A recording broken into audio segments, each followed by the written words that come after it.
Social emotional learning is something we've all been talking about lately, especially as we've navigated through the pandemic. So we're going to talk about it today, but hopefully in a real news you can use type way.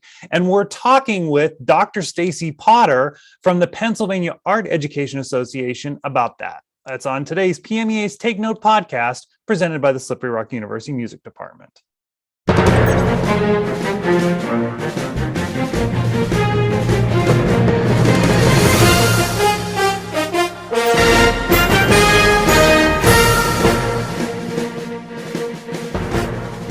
Well, hello, everyone. I'm Mark Despotakis, and welcome to this edition of PMEA's Take Note podcast, presented by the Slippery Rock University Music Department. So today we're talking about social emotional learning. You may have seen it as SEL. There's tons of stuff, tons of resources out there. What does it mean? Well, we're going to scratch the surface a bit of that today and talk about things that you can do. I always like to talk about news you can use type stuff on the podcast, and that's what we're going to do today. So joining me today is Dr. Stacy Potter. Hi, Stacy. Thanks for being here. Stacy and I have, she's a colleague, she's a friend. We've worked together a lot this year on some advocacy initiatives, which we'll talk about a little bit later. But you may not recognize Stacy because you probably haven't seen her at a PMEA conference, because Stacy is a visual art educator here in Pennsylvania, and she is chair of the advocacy committee for PMEA, the Pennsylvania Art Educators Association, the counterpart, of course, to PMEA, and a partner organization we've got to work together over the past year or so. And Stacy's here to talk about social emotional learning. So Stacy, thank you for joining us. Great to have you here. Yeah, thank you.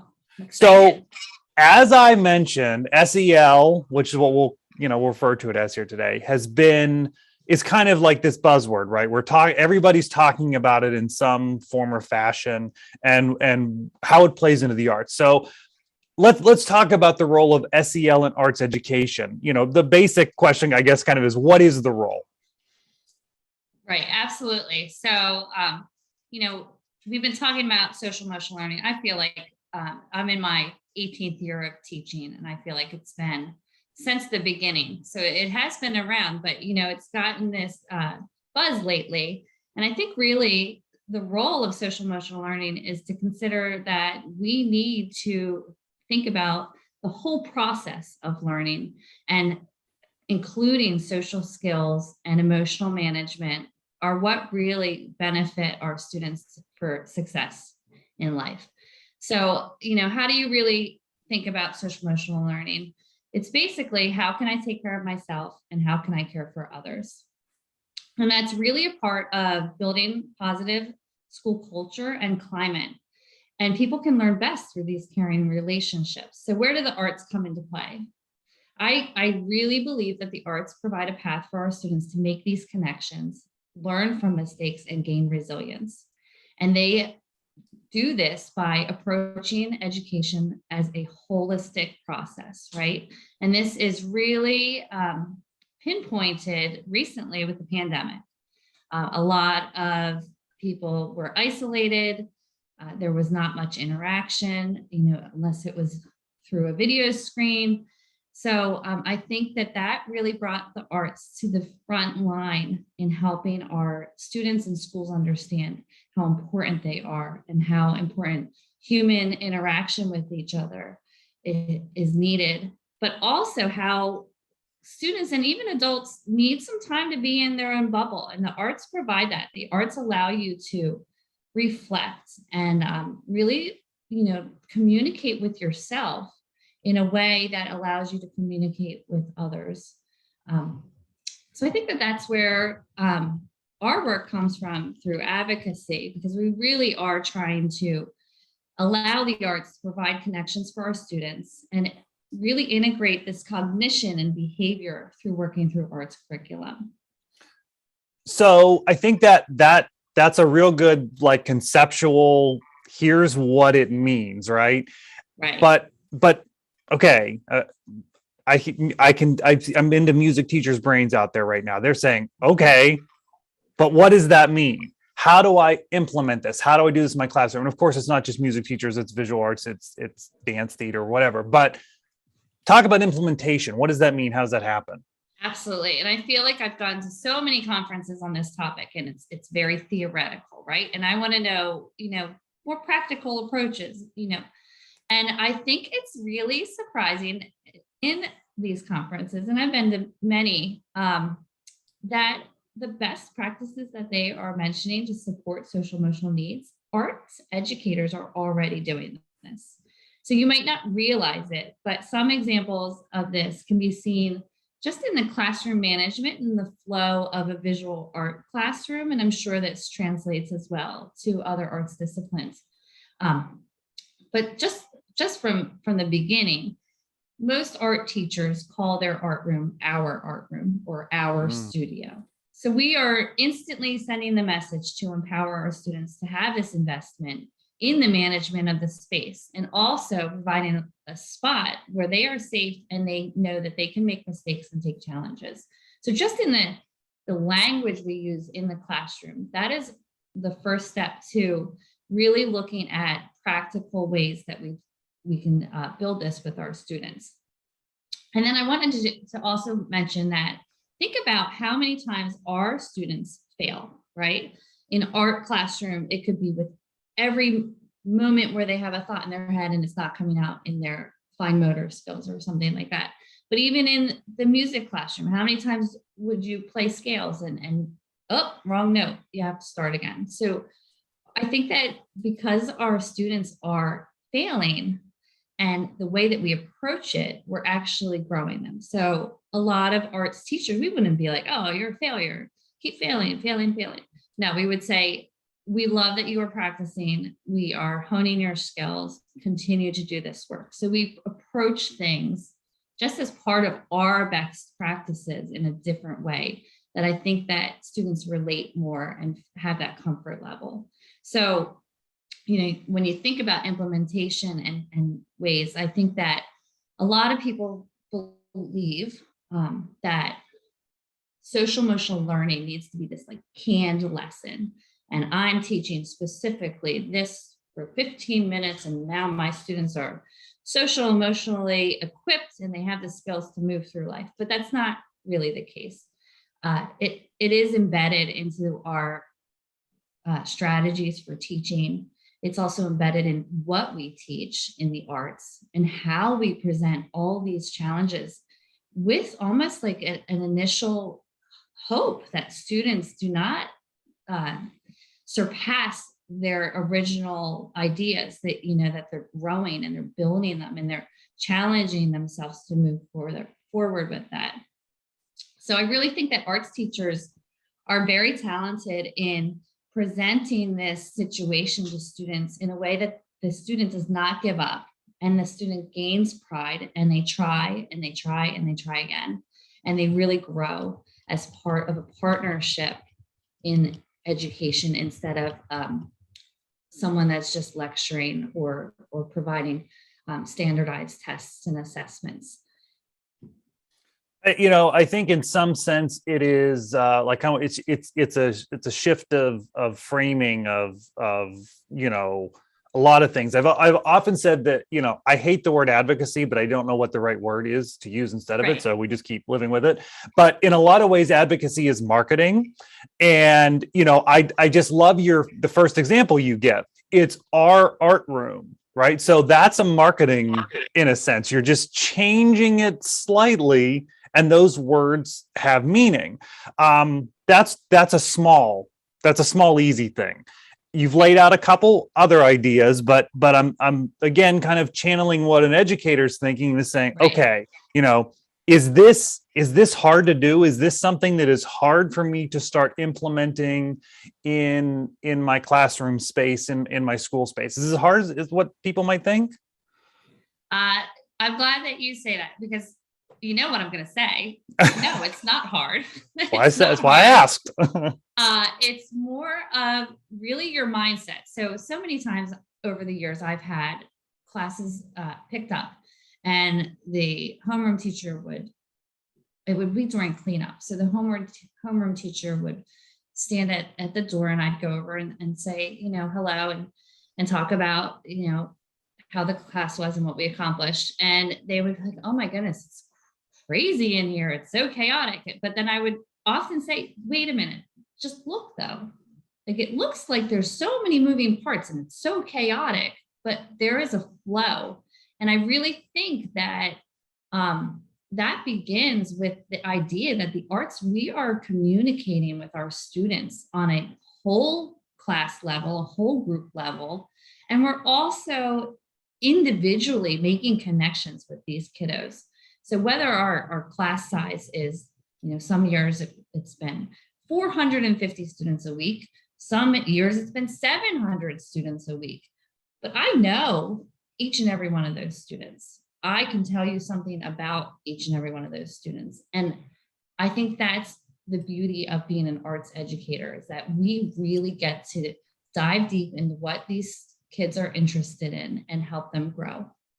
And if you think about it, how many times have you been at a concert or an art show and a parent comes up to you and says, well, I could not even believe that you were able to have my child do this. I could never even think they would do this. And often I'd be like, yeah, they're 8 years old, or yeah, they're 14 years old. Look at what they can accomplish.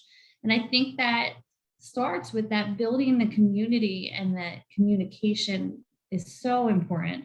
And the arts really allow that to happen. So I know that it sounds like a lot of more conceptual. There's no like pinpoint do this, except that I could say, have conversations with your kids and building those connections. That's it. That's the investment that you need so they feel comfortable to socially grow and emotionally express themselves and overcome challenges along the way. And, they take ownership of what they're doing. And I love your initial example of a teacher coming into a room and saying, this is chaos. And you're saying, no, it's not. This is like, everybody knows what they're doing. This is part of it. I just want to share a music example. I probably shared this before, but my greatest story or example of that is, many years ago when I was teaching with a marching band, we go to a bowl game and we're performing in the parade at the bowl game. So we pull up into this parking lot with 5 coach buses and 2 trailers of equipment. And we have administrators on the trip with us who are not, they don't come to the Friday night football game or the Saturday night competition with us, but they're on this band trip with us. And we pull up and we're going to perform in this parade. And so we're all on the radios and say, okay, these kids, the drum line gets off first, and the drum line gets off first, and they immediately start unloading the trailer and start pulling out the equipment, and no adults telling them what to do. And the administrators are there saying, what, how, yeah. And they said to us, well, what's with this? Well, we just know it's just part of the process. Yeah, but you've never been here. You've never done a parade in Jacksonville, Florida on New Year's Eve. So what? It's that chaotic point of these kids took a belonging and took ownership of what we were doing. They know the process. They know what needs to get done. And they know that we only have a certain amount of time to do it. That's part of understanding that big chaotic picture and being part of it. And I just that's social emotional learning. Yes. Yeah. Mm-hmm. Yeah, absolutely. So let's, that's talking the arts. We've talked a lot about the arts role of it, but so you're a lead teacher in your school, and obviously, arts is your life. Like, you get it. That's you're a visual arts teacher. But how can the arts teachers in schools build community and expand the art room, the music room, the dance room, the best practices that you're having there, help spread that to the entire school community? Right. And I think we are the people to spread it to the entire school community. I think that the first spot we can look at is we can just think about the arts standards.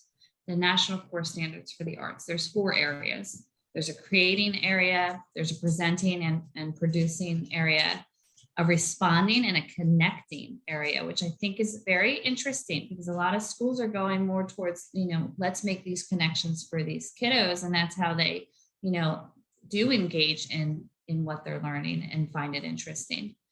But then if we take that starting point and we put it against the common language for social emotional learning, there is a common language. There's a highly researched program called the Castle Framework.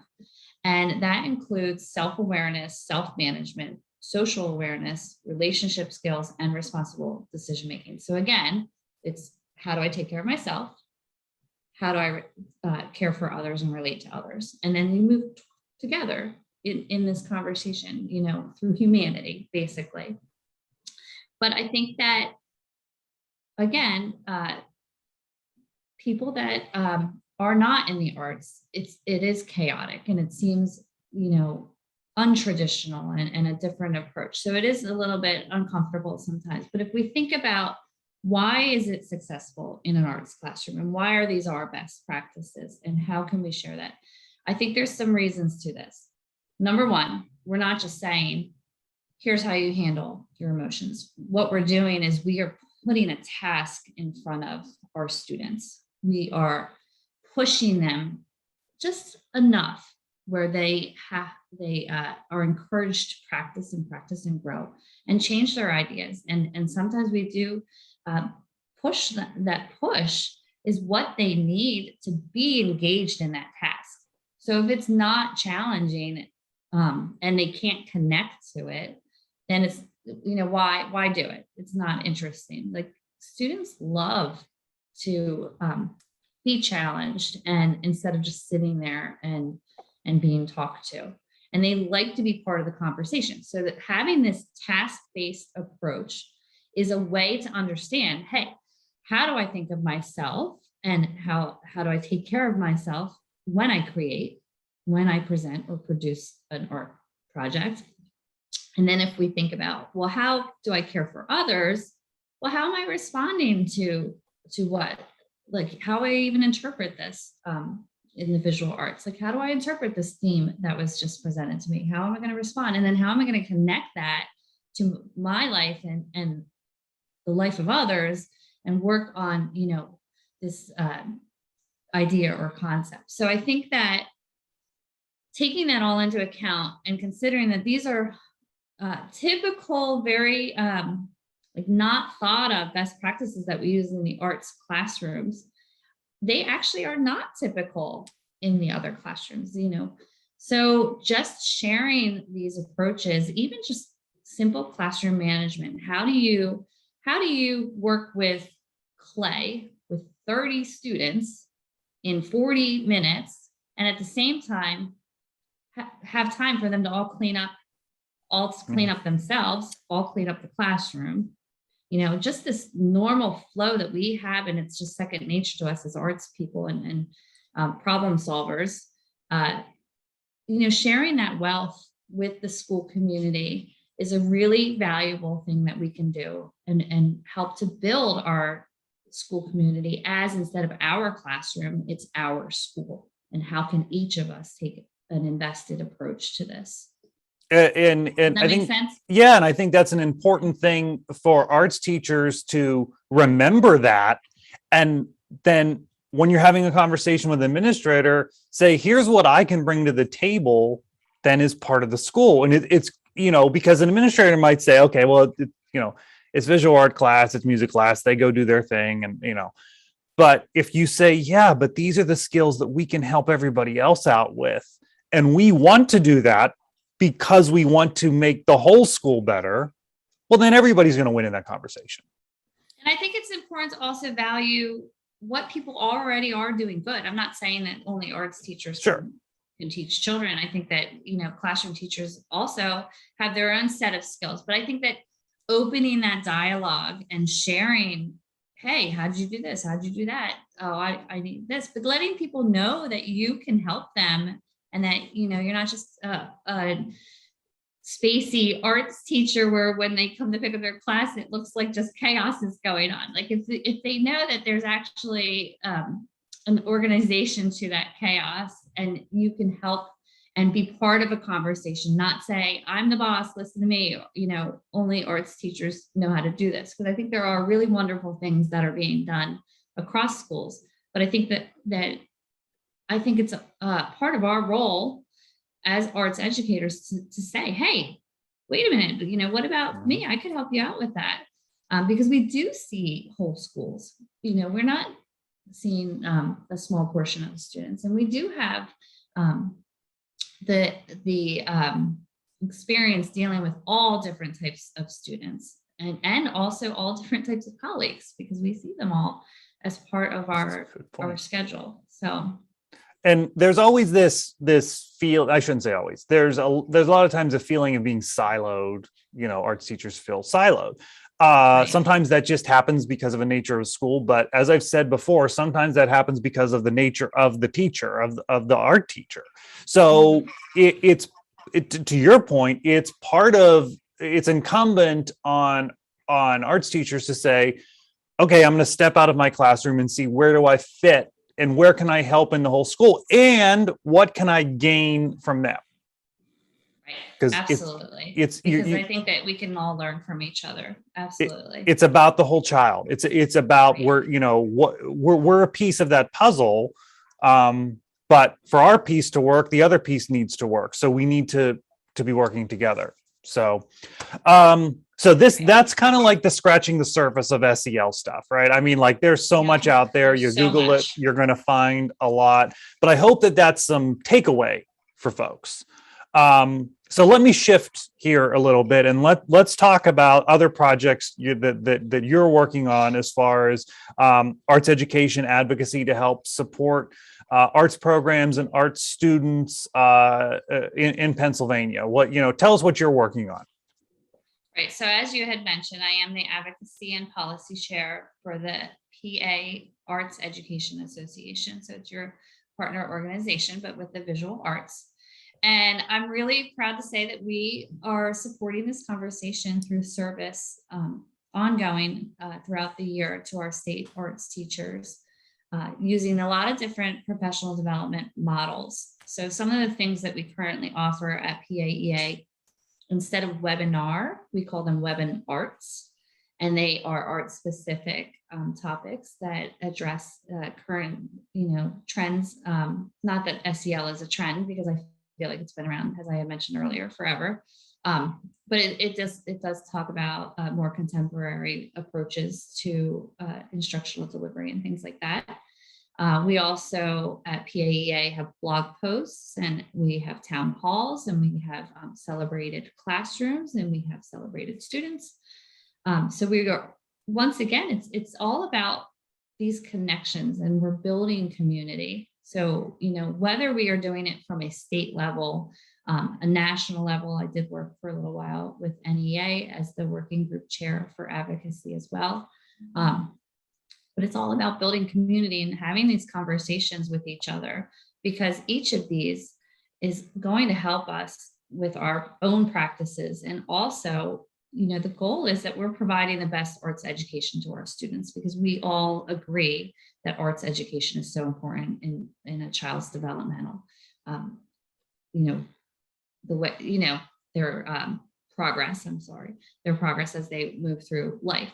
So one of our newest projects at PAEA, we're in the infancy stage of this, but it's health and wellness committee. So we purposely discussed social emotional learning, but then took it to a broader lens, because some of the goals of this project are to not only just develop an awareness and share an understanding and a commitment to social emotional learning for arts teachers across the state, but we also want to talk about how this is part of student wellness and staff wellness in all aspects of education, with art at its center.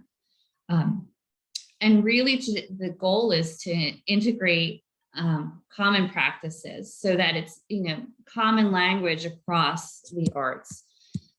So best practices that we're using in visual arts, we're also using in theater, and we're also using in music education.